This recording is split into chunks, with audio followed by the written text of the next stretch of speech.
Hey there, this is Yasmin. And this is Sukaina. We are two friends who were passionate about having authentic and God centered conversations. We are delighted to have you with us on this exciting journey. Welcome to Heartful Insights. Good morning, sunshine. Okay, so today we're going to talk about the tips and the practical things that anyone can do to strengthen their beliefs and to feel like they know what it is about, not to struggle in the process. Okay? There Yeah. will always be a struggle, but I mean, when you know what's happening and when you know what you're gonna go through, it's more bearable and it's something you can manage and you can anticipate. That's why that's our intention. That's the intention we set for today's episode, and it's a really fun one because there are so many nice things that we can do. As you know, we're both excited about this episode, to be honest, right? Yeah, absolutely. It's practical, straight to the point. Um, so yeah, I'm excited for it. Let's dive right in. Yes. Okay, so What for is your you, Yasmin, what? Sorry, you wanted to say something? no, you're fine. You're good? Yeah. I wanted to ask you, how do you think belief gets to be our strength? Because it is a strength to believe into someone, and what do you do in order to make it really a part of your routine? And what are the important things that we can do about it? Okay, so first thing, and for me, the most important step is to be clear, as we said last episode. Like you gain clarity, there is absolutely no space for cynicism in your head. You know what you want, you're sure about it 100%. You've done Salat Istikhara to make sure that this desire of yours is aligned with the divine will, with your greater good, basically. So this strengthens your clear mindset, let's say. This helps in your clarity and becoming really sure um, about what it is you truly want. Um, so once these two things are taken care of, then you start building consistency through habits. And it is very important because, as you say, and I love the way you phrase it, belief is a muscle and we have to train it. You can just wish to build muscle and wake up in the morning and find a new muscle, you know. Um, we have to make an effort and take action towards it. Um, and I think that one of the most important things to begin with is to start filtering what we feed our minds on the daily basis, right? So if we want to be healthy, we have to have a healthy diet. If we want to build muscle, we have to be careful of what we eat on the daily, right? Same thing when we start to believe in something that is completely new, foreign to us, and it's challenging sometimes, it's challenging our insecurities, our vulnerabilities, our comfort zone, then we also need to make a shift to our daily diet. And by that I mean the music we listen to, the shows we watch, the movies, the people we surround ourselves with, all of these things that feed on our energy consistently are going to influence this muscle that we are trying to build, which is belief. So these are the basic things because I wouldn't just go straight and say, oh, just create a vision board and visualize, close your eyes, and get to the practical things. We have to really lay the ground first. We have to make sure that the base is clean and strong for us to build on. We have to have a strong foundation. Mm. So I don't know if you want to dig deeper into these first things, or if you want to add anything. before we jump to the other steps? No, I can only actually confirm what you said. It's very important to do everything we're going to talk about later, but the basics are, as you said, to feed our mind. Just you gave a great example, which is physical. Because we're physical humans, we tend to connect more to physical examples. So when you talk about the gym and the fact that if you want to have a muscle, we need to train, we need to be consistent, we need to be disciplined, and we need to eat well as well. So it's a great example that we need to eat healthy stuff. And it's the same for our brain. We need to let it consume healthy thoughts, healthy words. And the power of a word is insane because, again, we talked about this last time. But just to a quick reminder before we jump into practical tips, it is that every emotion or everything that you feel, the base of it, or the first thing that actually happens in your mind before this emotion emerge is your thoughts. And your thoughts are things that we get to have from the outside and from the inside, but it's mostly what you hear, the way you talk to yourself, which is also very important. If I have to add something, it would be that. But even the way you talk to yourself can be influenced or impacted by the songs you listen to, by the movies you watch, by the people, your friends, what they tell you, how they actually see you and how they feel about you. And if we have to go like really back behind, it starts with the way your parents talk to you. And mostly, I think they say, I think I read a research, I'm not sure, but it says that the way you talk to yourself is the way your mom used to talk to you, or maybe the opposite sex. I'm not actually very sure of this one, but it starts from back behind. So there's always a work that you have to do on yourself.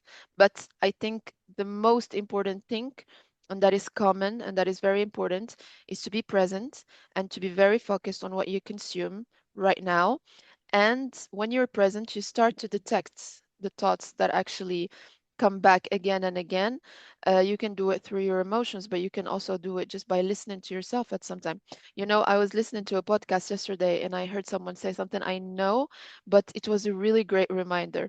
And she said, it's such a powerful move when you close your eyes and you tell yourself, you don't say it out loud, but there's that voice that you control, and you tell yourself, okay, I'm waiting. What's the next thought? What is it that's coming? And you feel like you have control and you feel that calm inside of you. And I think it's this connection with yourself that matters. And that is fed and influenced by everything that you just talked about. And those are basics. I think everyone need to focus on that and need to connect to themselves in order to be aware of what's happening inside. Definitely. Yeah, absolutely. I love it. It basically summarizes the gist of what we're trying to say. And knowing yourself actually is key because we're different. There are people, for instance, who can scroll and control their scrolling time on these social media platforms, right? They don't feel that it's draining them or whatever. But if you're maintaining this real talk with yourself, and if you're really being authentic and you feel that scrolling on Instagram day in, day out, or whatever it is you're doing online, if you feel that it's draining you, then that's also part of this routine, because what we're trying to do basically here is to redirect our energy towards what really matters to us. We're trying to build this new version of ourselves that we want to become.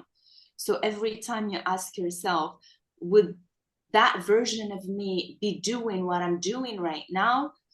If the answer is as much as not really, no, not at all, then find a way to replace that habit with something else, or at least decrease the frequency, whatever. And this is key. As you said, the prerequisite is to know yourself well. As I said, so many people can control it. Like Instagram can be an actual useful tool for them. They go in there, they look at a few profiles, they get the Mm. key ideas, or they market their products, services, they close it, and then they leave. And some others, they recognize that it's really draining and impacting them negatively. It's not helping them focus.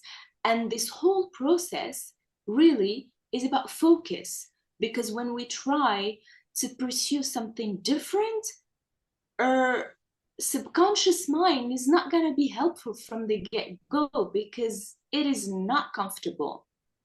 If we want to Exactly. stretch beyond our comfort zone, it is not safe Yeah, for our subconscious, not for our body, not for any part of us. It exactly. needs some kind of adjustment. And that Mm. adjustment, we have to be willing to, I wouldn't call it sacrifice, but to adjust and understand that it will feel weird and it will not feel natural in the beginning. But when we know from the get go that it is normal, this is how it is supposed to be, then it becomes much more easier. We embrace it better. Definitely, I agree 100%. And the thing is, if we have to summarize what we just talked about, two very important points and two very different points, which the first one is to actually get to know ourselves. Because if I have to get back to this first part, and I will briefly, the problem that we have, because you talked about social media, is that now we're brainwashed somehow.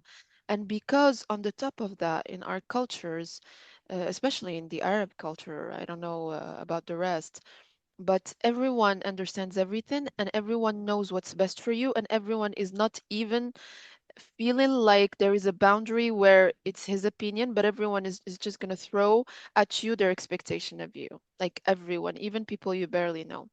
And the problem with that is that if you're not someone who's connected enough, and if you grew in such an environment, you will lose that the sound of your inner voice. And because each and every one of us is unique, it's really problematic because you find yourself living up to people's expectations. You need to do this and that and this and that. And that's why at some point I meet many people who are like, I have a good job, maybe married, maybe not, but you find like they're up to people's expectations somehow, just to society expectation, but they feel like they're empty and they feel like they're getting sick and they don't understand why, but there's something missing. And it's because we're not supposed to be the same. Like we're so not supposed to be the same. And because now everyone's trying to standardize everything, we are like copy paste humans, so we lost our uniqueness. So I think this is a work that never ends somehow, and it's very important to work on yourself in that matter. And the other subject, which is very important, as you said, is to see what you want to do and try to act as if you had it. And I think both are very important. The first one is basic. The second one is crucial if you want to manifest something. And that's when it's important. What I wanted to talk about here is the contrast, because if you're trying to actually get to your inner voice, it's very important to let go of everything. I always even do it with myself. I stop listening to music, even positive one. I stop watching. I stop consuming because I want to get inward. And you need calm in order to do that.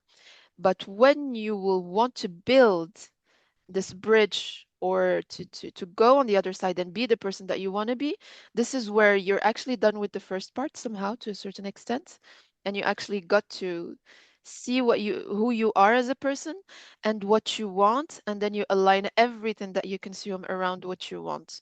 I think those two things are very important to take into consideration before starting the tips that we're going to talk about, right, Yasmin? Yeah. I mean, I like that. And if it works for you, then that's absolutely wonderful. Because for many people, it's hard to cut off any kind of media, because it's been built, you know, inwardly. It's Mm, it's something that we grew up with, that became natural to us. So if you're able to really cut off, take a clean digital break for like a week or 2 weeks, that's even better than what we're Yeah. trying to do here. That's like the other positive extreme. Yeah. But if someone here is listening and they find that it is simply impossible for them to stop listening to music or watch TV or whatever, then at least start by filtering. Yeah. Start by filtering. Start to only see what it is that makes you feel good after consuming it. Because the trick with what we watch and what we listen to is that in the moment it feels good. There's this dopamine hit, there's this adrenaline, there's all these hormones that are awoke within us.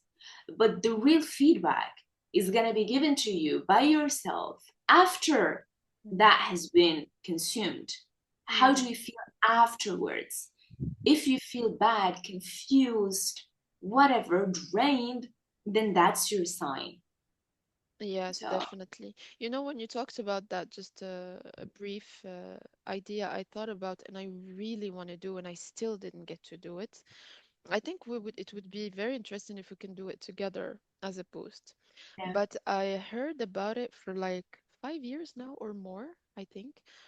And it's Ahmed Amara, of course. And he said something that was really, really interesting for me, and I feel like my soul needs it. And he talked about the difference between two things in the Quran. He said there is siyam that we do, like we fast in, we stop eating water, eating food and water from sunrise to to sunset, etc. And there is Psalm with the which is written differently, like slightly differently, but means definitely other things. And he referred to many stories of prophets who did that, and it's true that it makes so much sense to me. And that is mostly about not talking, not listening to anything, and not talking to anyone. Like you shouldn't even hear your own voice. And it's a powerful one because I got back to remembering this now that I'm on this journey by myself. Like I really want to cut some things because I want to get inward. Because truly, if you think about it, we have an inner voice. We have our unique voice. And unless we cut everything, it's a bit hard to do it. Now, as you said, not everyone is ready to do it to that extent. But like for people who are really interested into, diving deep into themselves, because sometimes we feel that need, we feel like, yeah, I'm sorry, I really want to do it. And it feels something like you really want to enjoy. And honestly, like in my experience, I didn't go all the way, but it's one of the most beautiful, enjoyable things that you can ever do, is to get to know yourself. So Sawm to Rahman is really something I want to do. Like travel somewhere, say I cannot talk, and if you can do it just for one day, 24 hours, it would be amazing. Some people do it up to 7 days, but it's really something you need to train because it's not easy.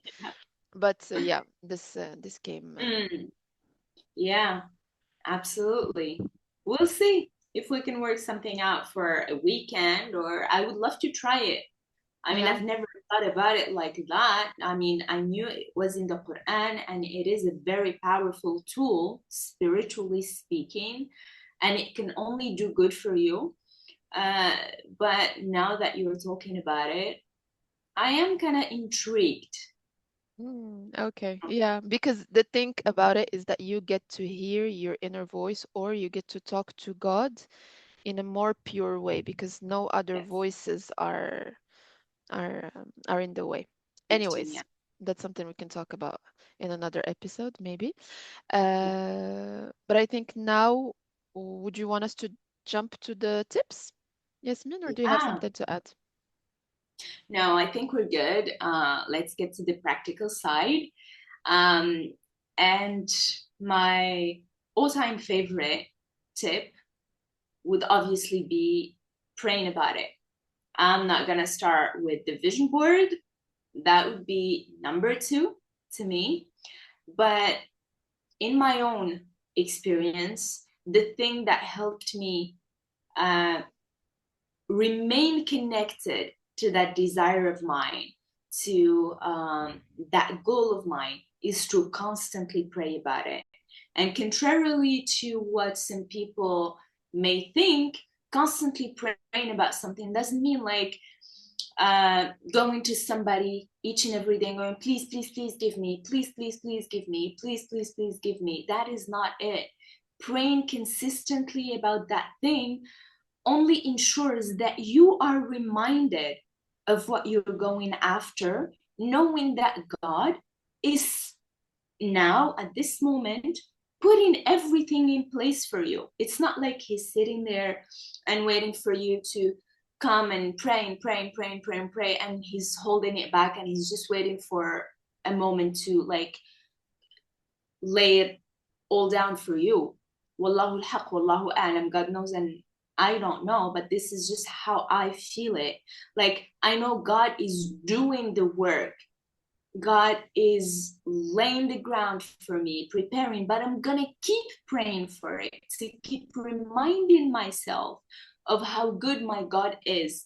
This prayer doesn't only mean, God, I want this, I want this. No, it's this almost visualizing my desire with God and giving him thanks and trying to picture what it is that is happening right now behind the scenes, and then seeing myself prostrating in joy once I find out that this has actually happened and it came to pass, and I'm gonna go, oh my gosh, I still remember me praying on this mat, asking you for this thing, and here you are, you gave me more than I could ever ask for.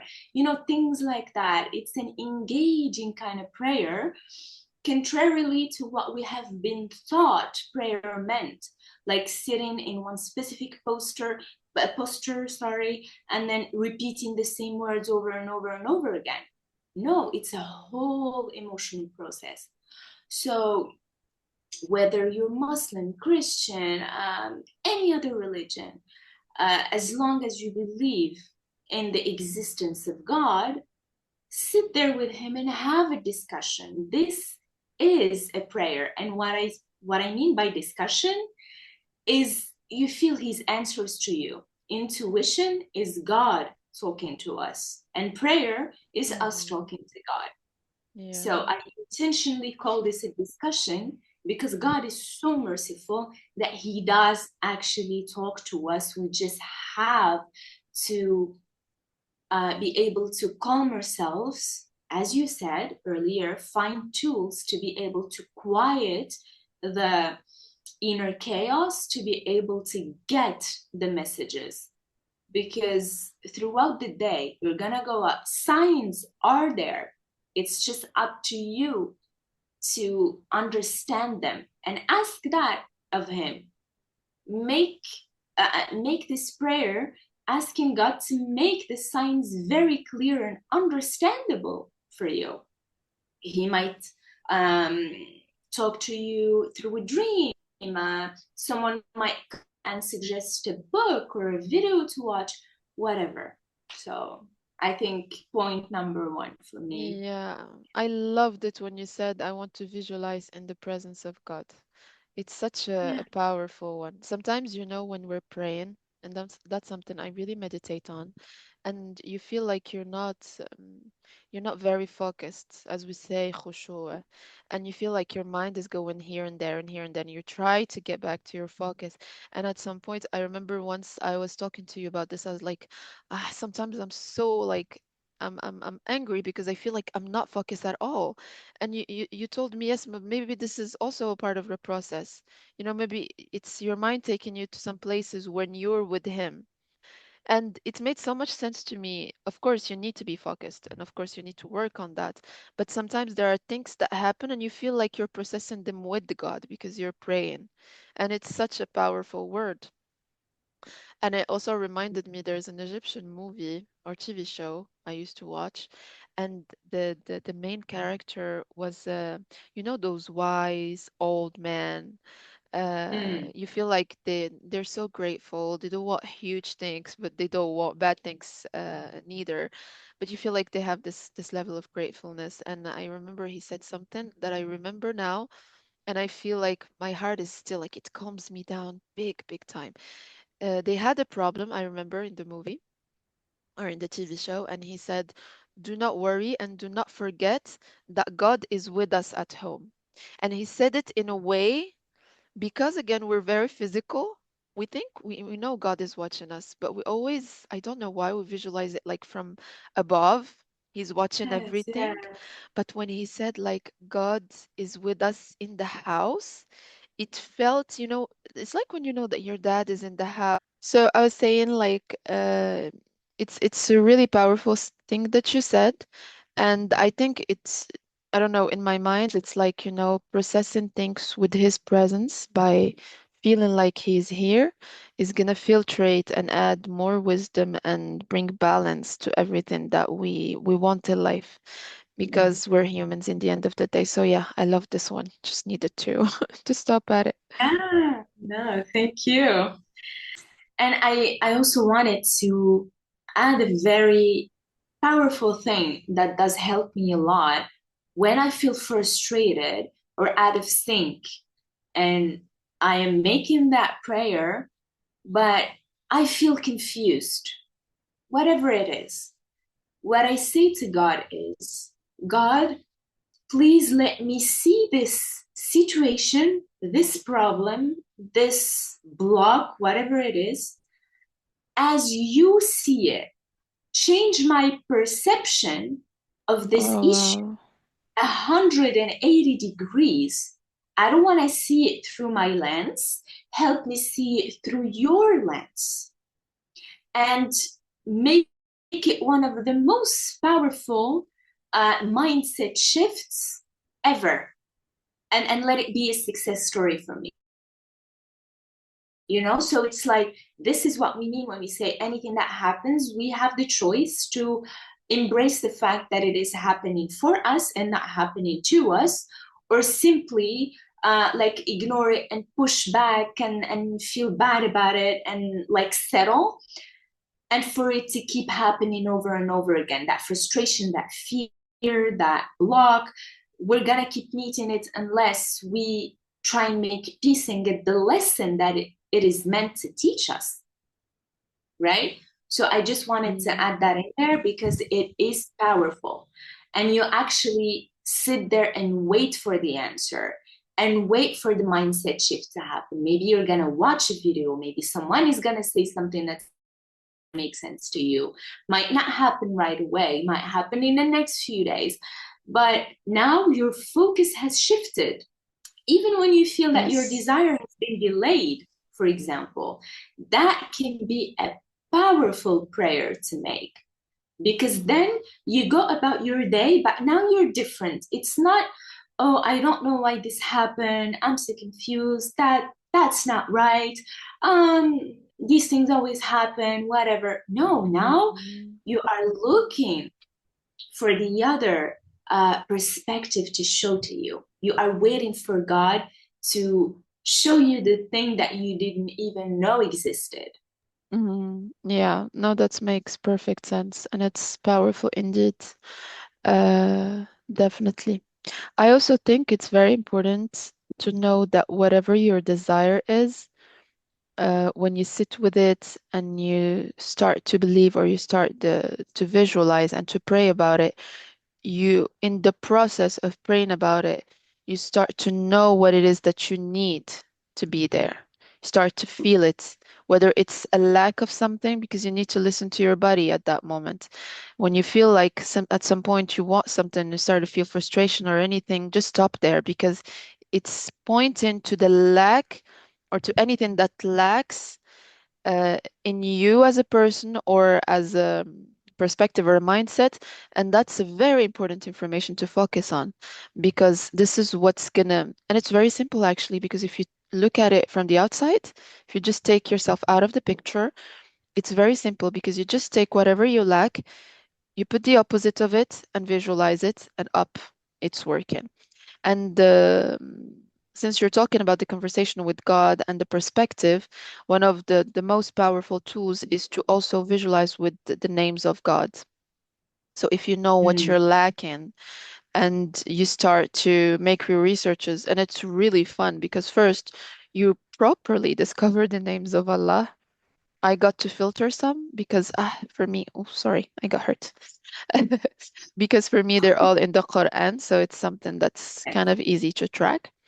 And you start to associate whatever that you want with its names, and it gets really fun because first you discover the different strengths and the different characteristics of God's name, because we just know them as classic, because we studied that or we read it once and twice. And second, you start your conversation with God would be like God giving you the strength, because everything, the source of everything is God. The source of all energies is God. God created everything. So everything that you will need, you will find with God. Of course, you will need to do physical things, but it's always starts from that point of energetically nurturing yourself through the names of Allah, and it's really powerful because I tried this many times, and it's so powerful, and it's a unique experience, to be honest. Yeah. Have you Yeah. ever tried it, Yasmin? I think you did. Not as much as I would have loved to. Mm-hmm. And it's definitely something that I need to incorporate more because the way I pray to God and have conversations with Him, as I said, feels personal, and it's a beautiful routine to me. Like, I look forward to doing that. But I recognize the power in actually recalling His names throughout the day, not only when I'm in there, because like when I'm in there and I pray to Him, I know that He is the greatest. I mean, He is the creator of the heavens and earth, right? But to me, I have to incorporate the names of God throughout my day. Like, I go to work and I see, for example, a boss who tries to assert his leadership or whatever, like someone who's acting from a position of power or trying to influence others. That's when I have to, like, in my opinion, say Allah the most powerful. This puts everyone back into their place, that we are all human beings, no matter the place of authority that anybody holds.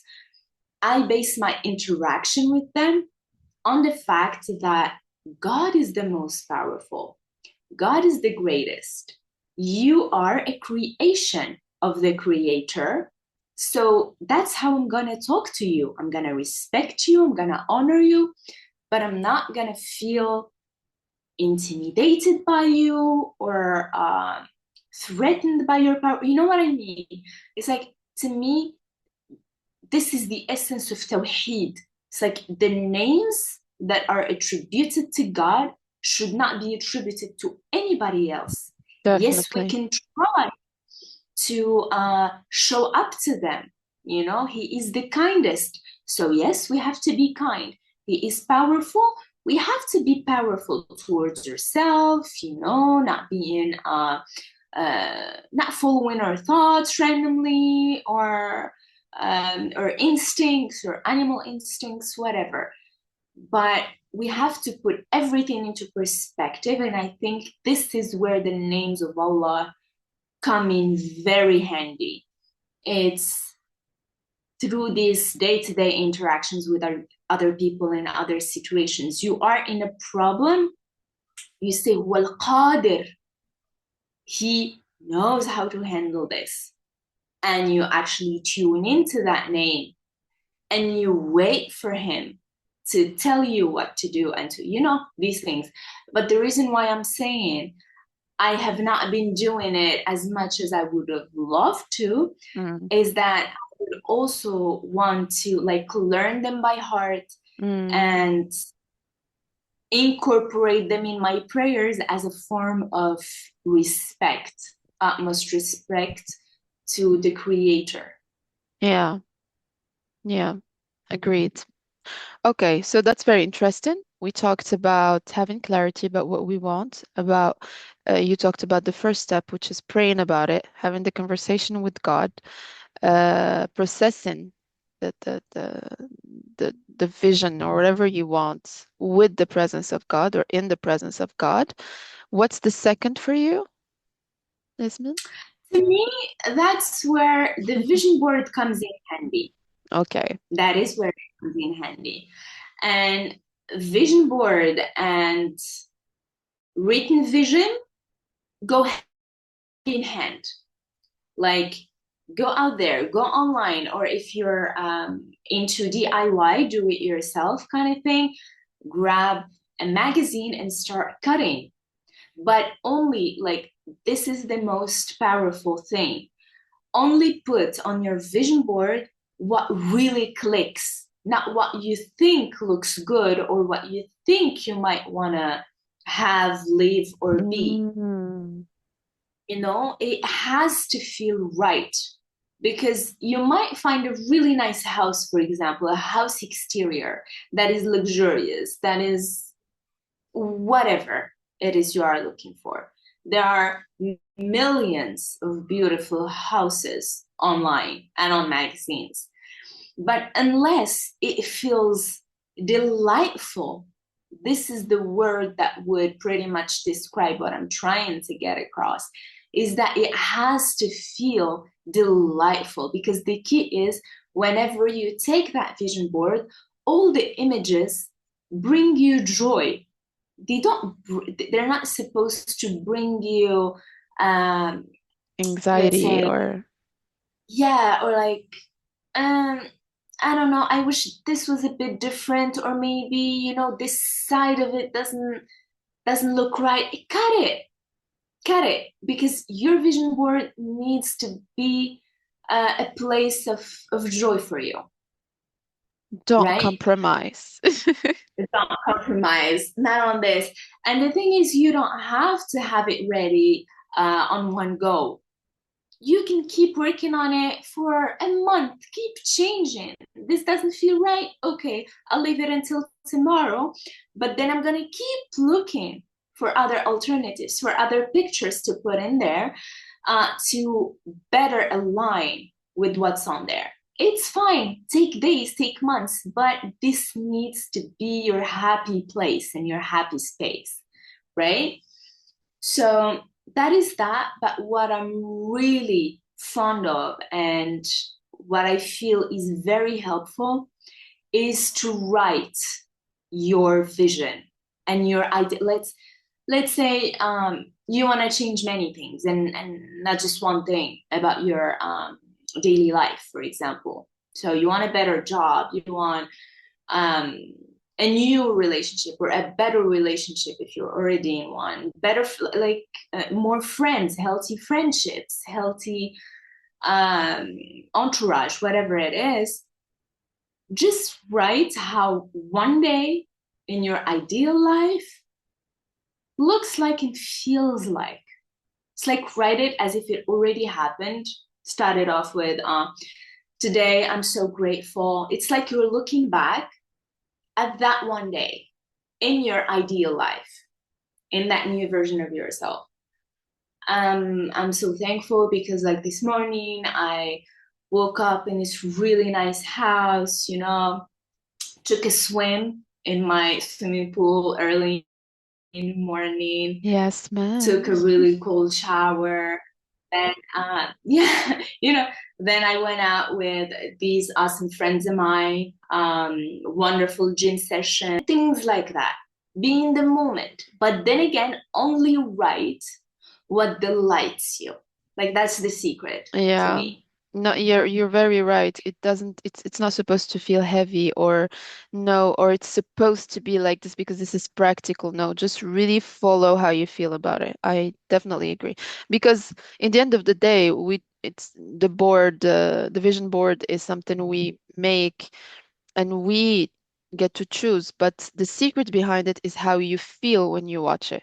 So if you feel that anxiety, there's no need to put it in the first place, to be honest. Or you feel like, I don't know, I'll just put it and see. No, this is a plan. Like when you put it on a vision board, this is my plan. This is what I want. This is how I want it to be, etc. Okay, perfect. Yeah. Number three. Mhm. Okay, so number three, I would say take it up a notch and create a mind movie. But then again, only if you feel it works for you. Because for some people, myself included, I like it when I look at my mind movie. But my vision board is much more powerful. Oh, wow. That is that's Yeah, how I I'm the feel. opposite. Right. Yeah, Because here's what here's the thing, and this is why it is very, very important to know yourself. I'm someone who's into details. Like I am so like I get into a room and I only notice the details basically. Yeah, the whole place looks nice. I see what's out there, but my brain automatically picks on the small cues, right? So when I created that mind movie, for me it was a challenge first because any girl that I put on there that is supposed to reflect me had to look exactly like me because otherwise I wouldn't feel that this is real. Does that make sense? yes. So I would only have of a lady with long hair because when I created my first Mind movie, I had long hair. But when I cut it, I couldn't look at the Mind movie anymore I got you. because, and if to you this is not a deal breaker, it's okay. You're, for example, a brunette and you put a blonde girl on your vision board and it's just what that woman is portraying that is inspiring to you, then by all means, go ahead and do the Mind movie because it is so powerful. So powerful. Like now I'm adjusting it because I cut my hair and a few things have changed. But when I just created it and it felt right, it felt aligned, it was powerful. But as soon as it starts feeling off, take it off. Like one video no longer feels aligned, take it off. So better stick to what makes you feel good during that few minutes span than getting contradictory signals. Does that make Definitely, sense? yeah. Yeah, definitely. I totally And yeah, align with I what you would said. love to have your opinion on the Mind movie, and because it works for you, I would love for you to take your listeners through the process, since I'm mostly into Yeah. yeah. Yeah. I connect with it more, to be honest. I don't know why, but because for me, I really don't know, but like for me, I don't need to make sense out of it. I love it when it's a movie, a mind movie, or if it's, I do some stuff on CapCut or Canvas or whatever. And what I love about it is that I get to add a song, and songs are very important because they add that, emotional touch of, especially when it's aligned with what you want to feel.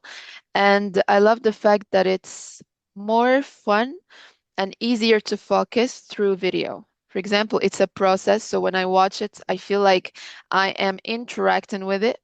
But the vision board is something I just get to open and that's it. And I need to get to see through every picture.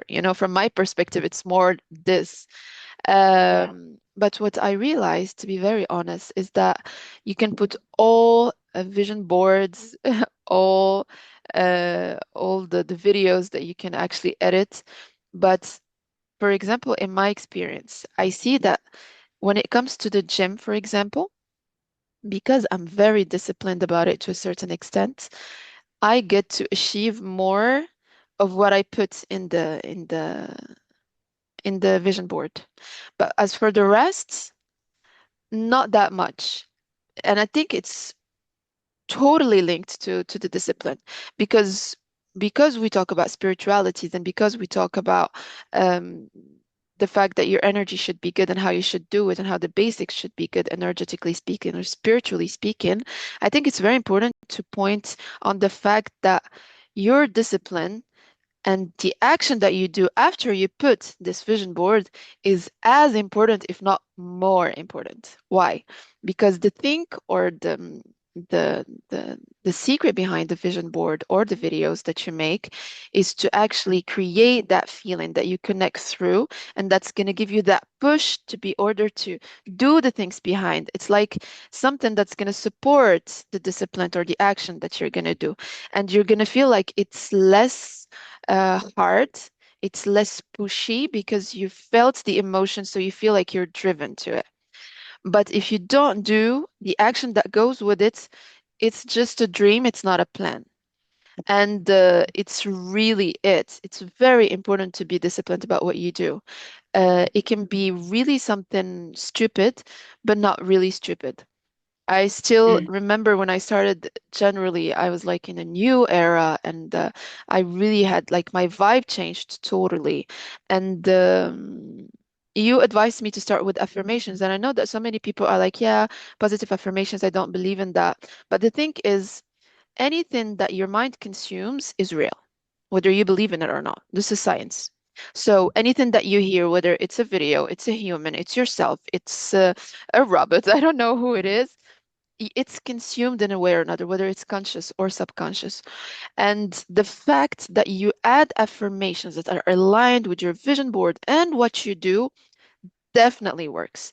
And it's something you pushed me to do because you said, now Sukaina, instead of putting music all the time on my way to work, sometimes I put the positive affirmations. Even if I don't feel like listening, I just put them, and I put them really low on volume, even if it's in the background. And trust Yeah. me, it helps. It helps tremendously because it's like you're doing all those mini things in order for you to get there. Um, it needs to feel right. The affirmations need to feel honest, not forced. And it goes the same for the vision board. It needs to feel like it's something you feel at ease while listening to. It doesn't mean that you will, for example, if you listen to I am worthy, you might not feel worthy at that moment. The objective is for you to actually get to feel worthy. And it's not easy for everyone. Some people connect with it easily and others no. But what I mean is that it should feel honest to what you want to do, not honest as if you have it. So I believe in the affirmations, and I believe in the discipline. And why did I jump from discipline to affirmations? Because for me, whether it's the vision board, the video, the affirmations, the songs, the TV shows, everything that we talked about till now, if we don't do them in a disciplined way, we're somehow wasting time. It doesn't equal zero, but you're really like doing it in the laziest possible way, and it's so sad. Because the thing with discipline is that it's only hard in the beginning.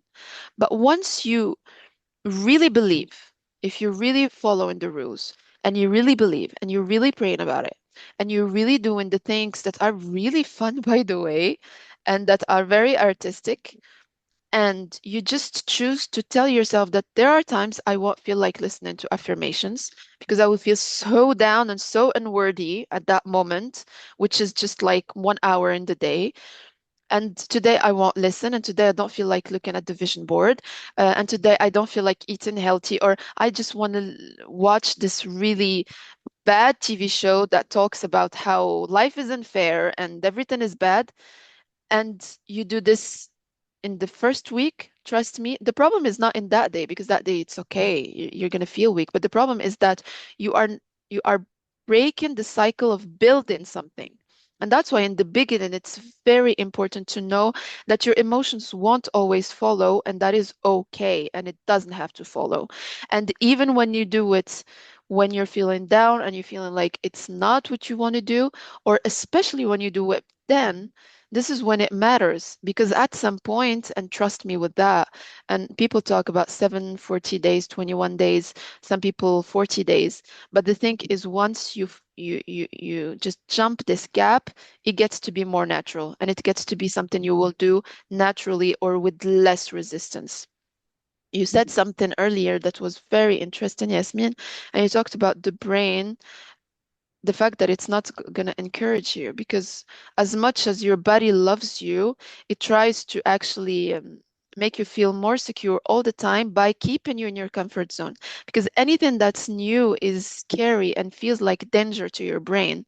So for him, or for the brain, when you're going to a new goal and you're building a new version, it's so scary to your brain. It doesn't know that it's actually for your own good, that there are good things coming for them. It's, oh my God, we're losing the identity, we're losing the comfort zone, it's dangerous. And that's why it's going to start resisting, it's going to start pulling the deepest fears, the deepest sadness or whatever. And this is where you should stuck to the goal and keep on going. And discipline is something that you have in common with all the tips that we talked about. So be very careful about this. And I'll let you continue, Yasmin, because I just talked about the affirmations and discipline, but we can go on your plan, of course. Yeah, no, thank you. It is very important. And this actually leads to the sixth habit, because now, just to wrap up really quickly, we said prayer, that's number one. Number two is the vision board slash the written vision. These go hand in hand because they support each other, let's say, because what you're gonna try to do is put in writing everything that shows up on your vision board and compile it into one day. Even if you have a dream car on there, you say, and then I hopped up in my beautiful car, so and so, you describe it, it feels so good, the letter feels so comfortable, whatever. So that's number three. Number four is affirmations. So that support all of this. And then to me, number five is discipline. Discipline is key to all of the above, right? And then mind movie, sorry. So mind movie, vision board, these go hand in hand, right? So number six, Yes. I would say, is carrying that vision with you throughout the day. And it might seem too simplistic when we call it the law of assumption, but I think it is a practice and it is a habit. It's not just a law, and it's not something that just happens to you one day. So if you stick to the tips that we shared, the 5 main tips, and every day you wake up and then you go like, okay, so this day I'm going to be conscious about my choices. I'm going to be honest with myself, and I'm going to go accordingly with my built-in plan. Then what happens is you carry yourself as if you were the version of yourself outlined throughout all of those materials that we discussed above. And it might sound idealistic, utopian, whatever, but this is your key. Because here's the honest reality, in my opinion, then again. All these practices that we said, they last for a total of, let's say, 2 hours, 3 hours a day. And we are awake for many more hours than that. So it is what actually happens when we're not visualizing, when we're not looking at our vision board, when we're not looking at our mind movie or writing our ideal vision or reading it. That is what's gonna fill in the blanks and bridging the gap between our reality now and where we're going. And then again, it's not that we are making things happen or we are creating a reality, or no, God is in charge. And I want to reiterate that. But what we do when we actually assume this new version of ourselves and embrace these new habits and everything, it's being proactive and showing God that we truly are ready. And by engaging, by being proactive, we show him that we are serious about it. We are taking action. We are doing our part. And this allows us to feel grateful and, most of all, deserving, because we feel like we are playing a role. And I feel that the common, I wouldn't call it mistake, but the common misconception when it comes to the law of assumption is that we tend to create a distance between the person we are today and the person we want to become. Example, let's say I want more money. I want like a better lifestyle. So one mistake that might happen, honest mistake, is something happens that your version, like your ideal version, wouldn't be doing. And then you just go like, okay, so I'll just wait until I get there, and then I'm gonna have the means, and I'm gonna have better tools, and then I'm gonna have a better meditating space. I'm gonna have, you know, like more money to go and subscribe to that kind of gym, and then I'll handle that situation better than I'm handling it right now. So what that does is that it creates a distance, because you keep projecting, okay, I'll behave better when I'm in there because now I don't have the tools. But the truth is, you will carry yourself with you. Like that version of you is gonna be you right now, just with more money. That is it. That is it. The way your mind operates, your insecurities, your anger management issues, all of that is gonna be there. It's just like a different decor, maybe more luxurious. That's it. So anything you have to change and work on, you have to find a way. If it feels misaligned, you have to find a way to deal with it right now and accept. Most of all, let's say you have a reaction, or you know, you act from a place of insecurity instead of power. Just accept that it is okay. So like in your mind, even if I'm there, even if I'm that high value woman, for example, living that kind of life, I'm still gonna have low moments. I'm still gonna have these feelings. I'm still not gonna feel, you know, the most confident. That is okay. But the mistake we make is, no, that version of me would never feel the way I feel right now, would never do the thing that I do, that I'm doing right now. And that is a mistake.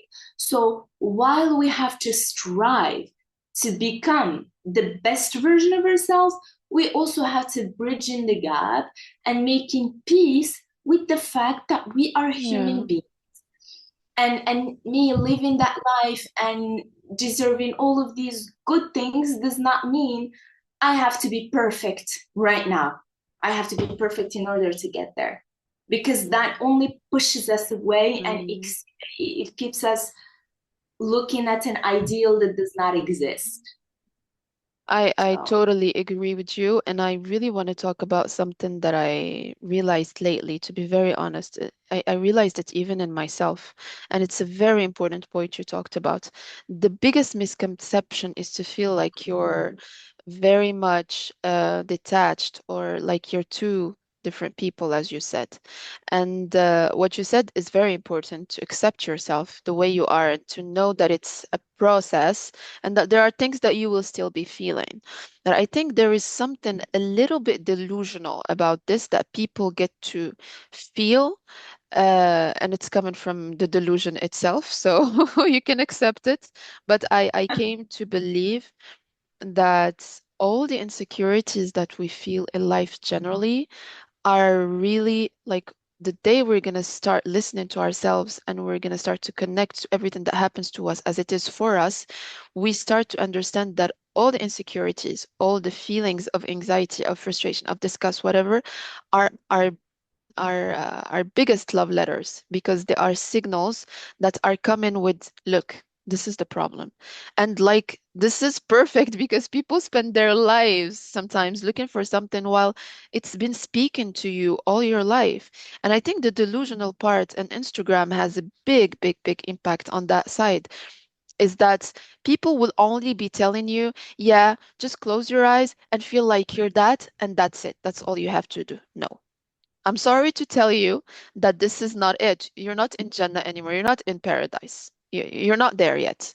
You're still in life, and I want every one of us, like me included, I really want to remind myself that the purpose of life is to get better as humans, is to تزكية نفس, is to be a better person. And this doesn't only come with visualization or envisioning. It comes basically starting with that, and it's a very important part because it helps you understand why, it helps you understand where you want to go, it helps you understand your needs, what you actually love, what you actually want to be. And it's really priceless, but there is some work you need to do on yourself. You cannot escape the responsibility of that. If today you want to be fit and you want to be great, you cannot envision yourself being skinny and healthy and you're eating all the junk food. There is no way you can be that. But if you're sitting there and you're envisioning that, it's going to help you to actually make better choices. That's for sure. But there is the action that comes after that. Because the problem is that I find many people who actually follow this delusion and they do not take responsibility of their life. And I feel like it's so immature. Like I'm really being judgmental at this point because I'm triggered somehow, even by myself. Sometimes I'm like, Sukina, what do you think? Like, seriously, like you're sitting there, you're doing nothing, you're just envisioning, and so it's really not paradise. I think as Muslims, anyways, we know that once we're in paradise, as soon as you envision something, up it happens to you. And I hope we will get to experience that, inshallah, one day. But in life, we will still have to do whatever it takes. And it's always going to be easier because you're using all the spiritual tools behind. But it doesn't take the responsibility of what you have to do. It just makes it easier. It pushes you to do it and makes it more enjoyable somehow to a certain extent. So I really want people to take responsibility for their choices and to understand that it's going to push you to make some. If today I feel like I'm so unworthy and I prayed about it and I did istikhara and I did the vision board, etc., life is going to bring to you many opportunities. For example, it can be a course that comes by your side. It can be a friend that will help you through something. It can be an opportunity at work that presents itself at this time.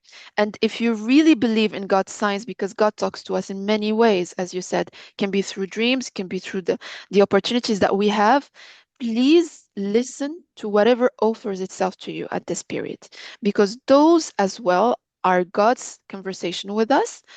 Do istikhara about them, but jump into the opportunities that you have and go with the intention that it's serving whatever you're trying to do. Because in the end of the day, this is the experience of life. This is what the journey is about. And we should not miss it. Because I think in this delusional part we're actually dwelling in, we lost the practical side. And maybe we're talking about it because we both know, but I know that at some point I didn't have it, you know?